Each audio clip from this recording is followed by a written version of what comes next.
오늘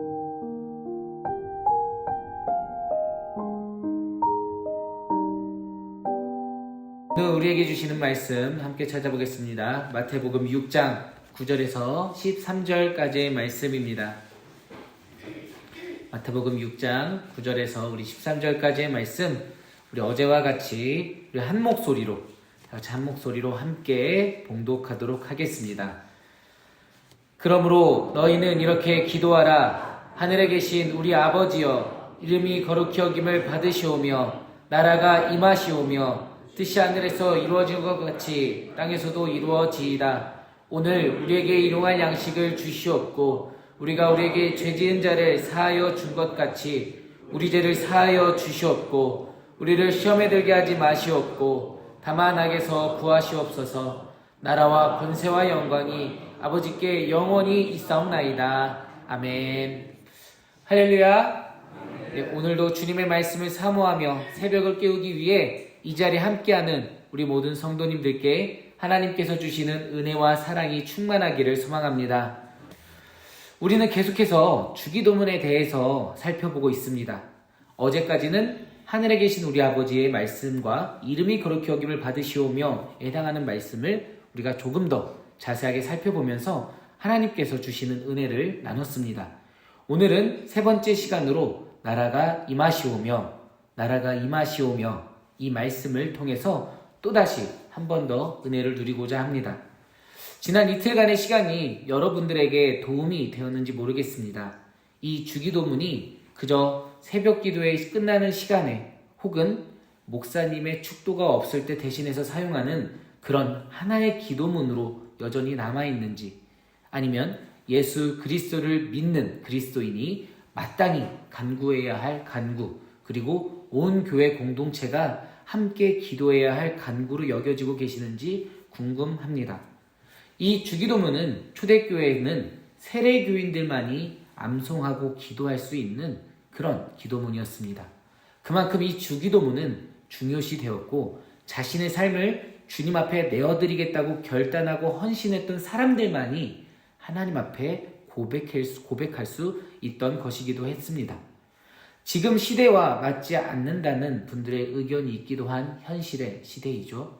하지만 분명한 것은 이 주기도문은 2000년의 역사를 거쳐오면서 우리 그리스도인들의 모범이 되었고 초대교회 당시에는 그리스도인이라고 증거할 수 있는 아주 귀중한 기도문이었다는 것은 변하지 않는 현실입니다. 또한 시대와 맞지 않는다는 것도 우리가 이 말씀을 알아가면서 느끼지만 어불성설인 말이기도 하다는 것을 우리가 이미 알고 계실 것이라 생각합니다. 우리가 이 주기도문을 통해서 무엇을 기도해야 하고 하나님께서 우리가 무엇을 기도하기를 원하시는지, 우리가 어떤 것을 하나님 앞에 간구하고 기도해야 하는지 깨닫고 알아가며 더욱 하나님 앞에 붙들리는 그리스도인이 되기를 간절히 소망합니다. 오늘은 우리가 함께 나라가 임하시오며에 해당하는 말씀을 알아가고자 합니다. 하나님 나라에 대해서 우리가 함께 살펴볼 때 제일 먼저 떠오르시는 그런 말씀이 있으십니까? 지난 월요일에도 제가 한번 말씀드린 것 같았는데 바로 예수님께서 바리새인들과 함께 이야기하시다가 하신 말씀입니다. 누가복음 17장 20절에서 21절의 말씀에 보면 이렇게 기록하고 있죠.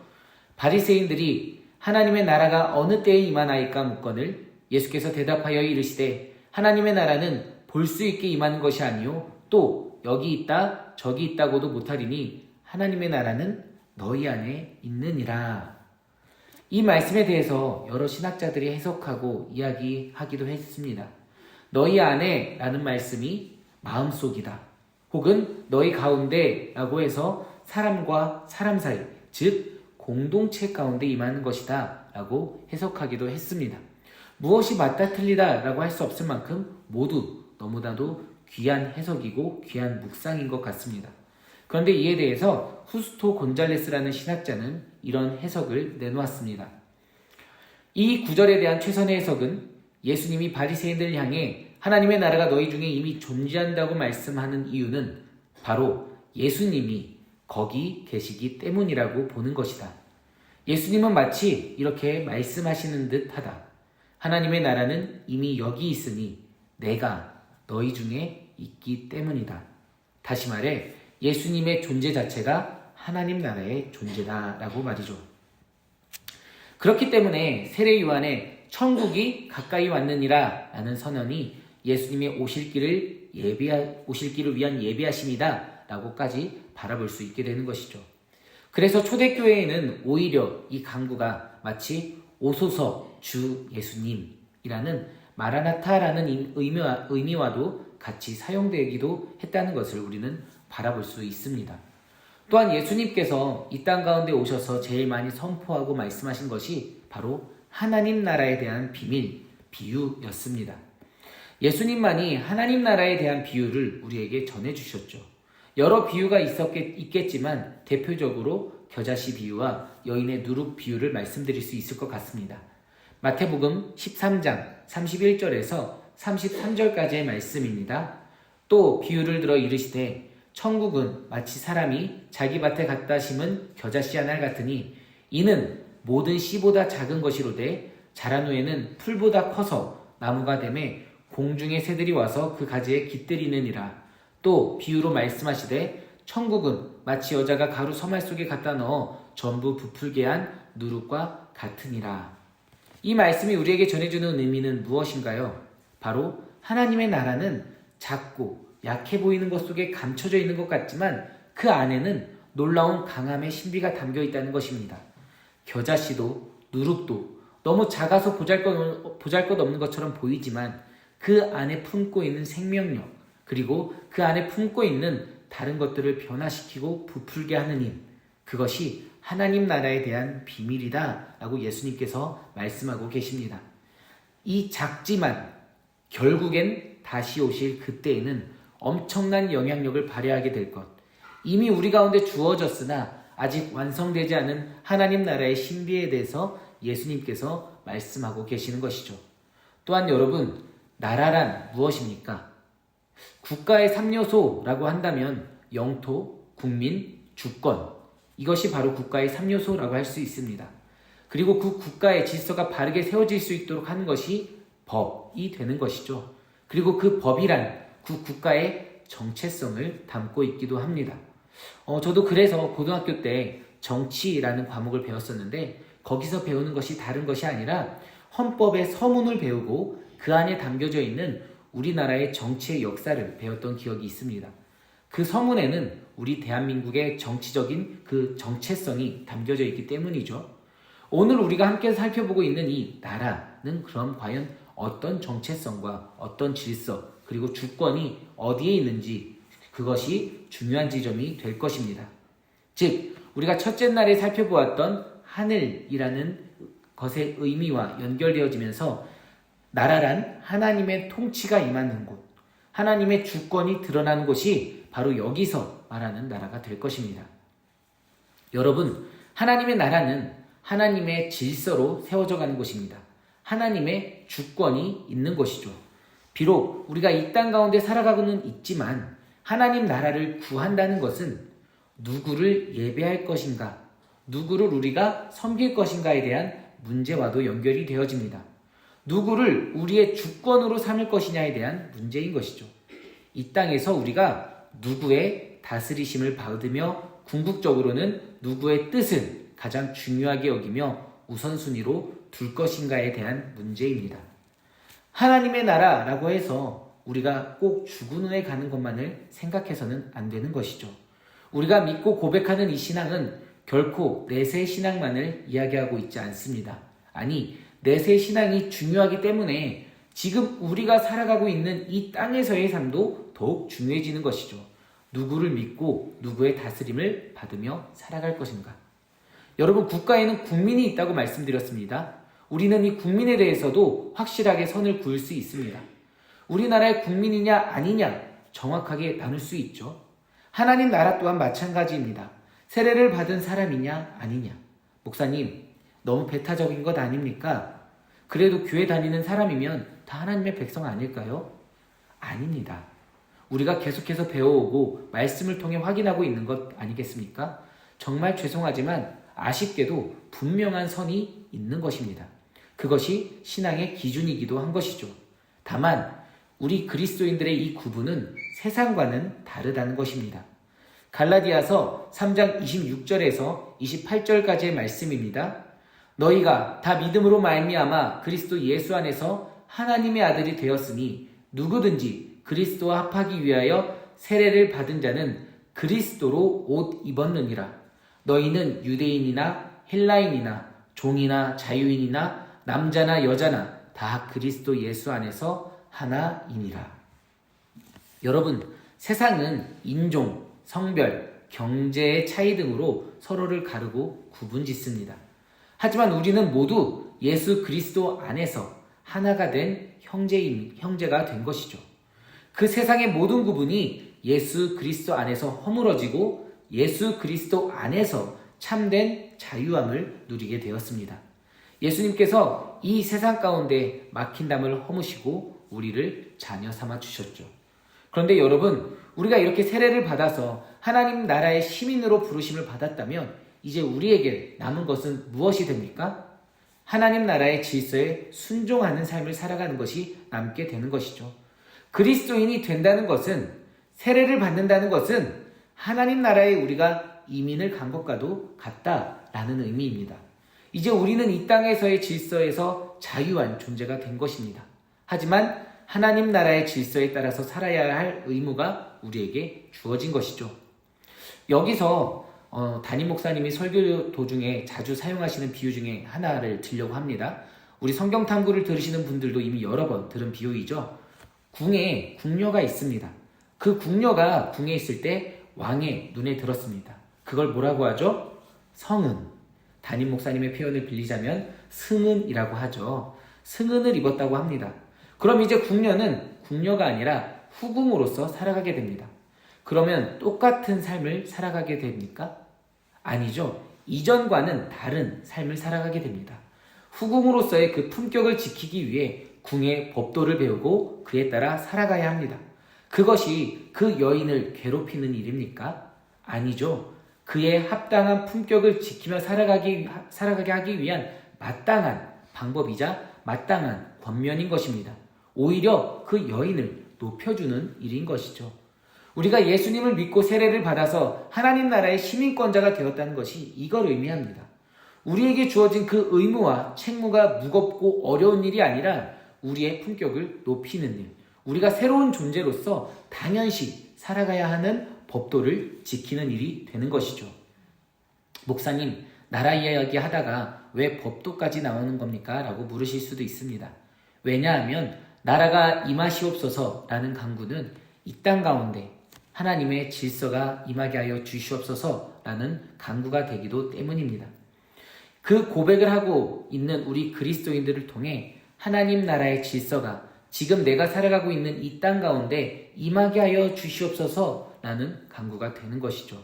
그렇기 때문에 하나님 나라라는 것은 어떠한 장소, 공간이라는 의미가 아니라 질서라고도 바라볼 수 있게 됩니다. 여러분, 우리는 성경 곳곳에서 그 하나님 나라의 질서를 확인하고 살펴볼 수 있게 됩니다. 가장 처음으로 어디서 볼 수 있을까요? 이사야 11장 6절에서 9절까지의 말씀입니다. 그때의 이리가 어린 양과 함께 살며 표범이 어린 염소와 함께 누우며 송아지와 어린 사자가 살진 짐승이 함께 있어 어린아이에게 끌리며 암소와 곰이 함께 먹으며 그것들의 새끼가 함께 엎드리며 사자가 소처럼 풀을 먹을 것이며 젖먹는 아이가 독사의 구멍에서 장난하며 젖된 어린아이가 독사의 굴에 손을 넣을 것이라. 내 거룩한 산 모든 곳에서 해됨도 없고 상함도 없을 것이니 이는 물이 바다를 덮음같이 여호와를 아는 지식이 세상에 충만할 것임이니라. 육식동물과 초식동물이 함께 뛰노는 그 하나님의 평화, 하나님의 질서가 임한 세상.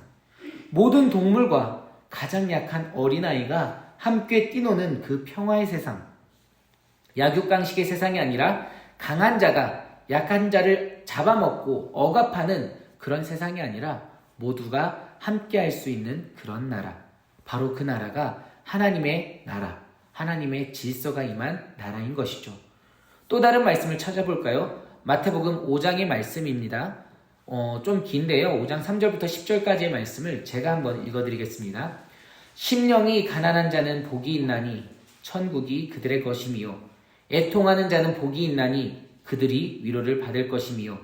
온유한 자는 복이 있나니 그들이 땅을 기업으로 받을 것이며 의에 줄이고 목마른 자는 복이 있나니 그들이 배부를 것이며 긍휼히 여기는 자는 복이 있나니 그들이 긍휼히 여김을 받을 것이며 마음이 청결한 자는 복이 있나니 그들이 하나님을 볼 것이요 화평하게 하는 자는 복이 있나니 그들이 하나님의 아들이라 일컬음을 받을 것이며 의를 위하여 박해를 받는 자는 복이 있나니 천국이 그들의 것임이라.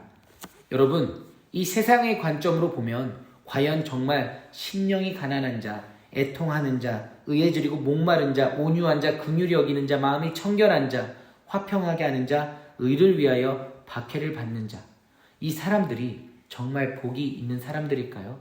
세상의 관점으로 보면 아니라는 것이죠. 하지만 하나님 나라에서 복받을 이들은 이런 사람들이라는 겁니다. 이런 사람들이 하나님 나라에서의 상급이 크다고 예수님께서 말씀하고 계시는 것이죠. 세상의 질서와 다른 하나님의 질서가 그 하나님의 나라 가운데는 임하고 있다라는 겁니다. 그리고 이 팔복의 이 말씀들이 하나님 나라의 질서인 것이죠. 여러분, 우리가 왜 하나님 나라가 이 땅 가운데 임하기를 간구해야 하는지 좀 느낌이 오실까요? 이 세상은 여전히 물질을 이야기하고 빠름을 이야기하며 성공을 이야기합니다. 하지만 예수 그리스도를 믿고 세례를 받아 하나님 나라의 시민이 된 우리에게는 그 모든 것들보다 하나님 나라가 우선시 되어야 하기 때문이죠. 그러나 그렇게 살아가기에는 이 땅 가운데 너무나도 많은 유혹과 시험이 우리를 기다리고 있습니다. 그렇기 때문에 우리는 매일같이 날마다 하나님 나라의 질서, 하나님의 다스리심, 하나님의 통치를 간구해야 하는 것입니다. 하나님께서 지금 그냥 이 순간 임하셔서 그리고 우리에게 능력을 주셔서 이 세상의 질서, 이 세상의 방법들이 사라지게 한다면 얼마나 좋을까? 저렇게 악인들도 떵떵대며 잘 살고 있는 모습들을 보는데 그냥 하나님이 해결해 주시면 안 되나 하는 생각도 들 수 있습니다. 마태복음 13장 24절 이하의 말씀을 보면 알곡과 가라지 비유가 나온 것을 확인할 수 있습니다. 밭의 주인이 가라지를 뽑지 않는 이유는 무엇입니까?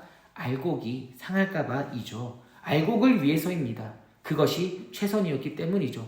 다만 추수의 시기가 되면 알곡과 가라지가 구분이 될 수 있는 그 시기가 오면 알곡은 하나님의 그 창고에 들어가게 될 것입니다. 비록 우리의 생각과는 다르지만 하나님의 뜻하심 가운데 지금 이 땅은 종말의 때를 향해 나가고 있습니다. 여러분, 그렇다면 우리는 이 때를 어떻게 살아가야 하겠습니까? 마태복음 22장 1절 이하의 말씀을 보면 혼인잔치 비유가 나옵니다. 내용은 이러하죠. 어떤 임금이 자신의 아들의 혼인잔치에 종들을 보내어 사람들을 청합니다. 그런데 그들이 가기를 거부하죠. 다른 종들을 또 보내어 한 번 더 청합니다. 그때 청함을 받은 사람들은 누군가는 자신의 밭으로, 누군가는 자신의 사업장으로 향합니다. 그리고 남은 사람들은 그 종들을 잡아 모욕하고 죽이죠. 그러자 임금은 군대를 보내어 그 동네를 불사르고 내거리 길에 가서 사람을 만나는 대로 혼인잔치에 청하라고 명령합니다. 악한 자, 선한 자나 모두 잔치자리에 청함을 받습니다. 그런데 그중 마지막까지 잔치자리에 참여할 수 있는 자들은 누구입니까? 예복을 입은 사람들입니다. 마지막 14절에는 이렇게 기록하며 비유가 마무리됩니다.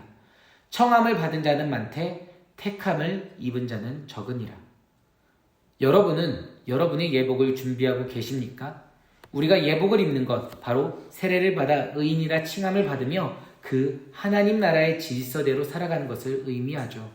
여러분, 하나님의 나라는 하나님의 사랑과 뜻이 드러나는 곳이라면, 그 사랑이 증오와 악을 이기는 곳이라면 어디에서든 하나님 나라가 임할 징후가 있는 것입니다.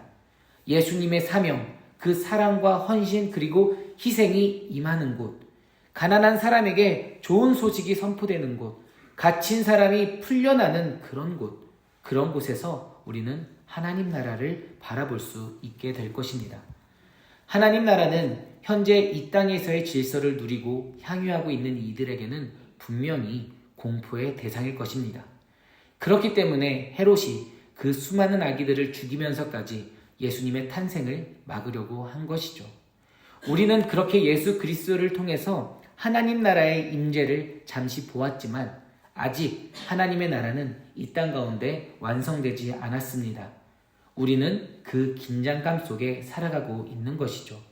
아직 하나님의 나라는 완성되지 않았지만 우리가 소망을 갖고 하나님 나라의 임재를 간구하며 살아갈 수 있는 이유, 좌절하지 않을 수 있는 이유는 하나님께서 우리의 어둠을 물러나게 하셨고 악과 죽음의 권세로부터 우리를 구원하셨기 때문입니다. 그 나라가 오기까지 우리는 깨어 정신을 차리며 하나님 나라의 질서를 매일같이 간구하며 나를 통해 그리고 우리를 통해 우리 성동교회를 통해 하나님의 질서가 이루어지길, 그리고 우리가 우리 성동교회가 그렇게 살아갈 수 있기를 간구하는 것이죠. 나라가 임하시오며 그 간구는 그렇게 우리가 그리스도인답게 살아갈 수 있게 해주는 간구가 되는 것입니다. 오늘 하루 그 질서대로 그리고 하나님의 다스리심 속에 하나님께 우리의 주권을 내어드리고 하나님의 주권으로 살아가는 우리 모든 성도님들이 되기를 간절히 소망합니다. 기도하겠습니다.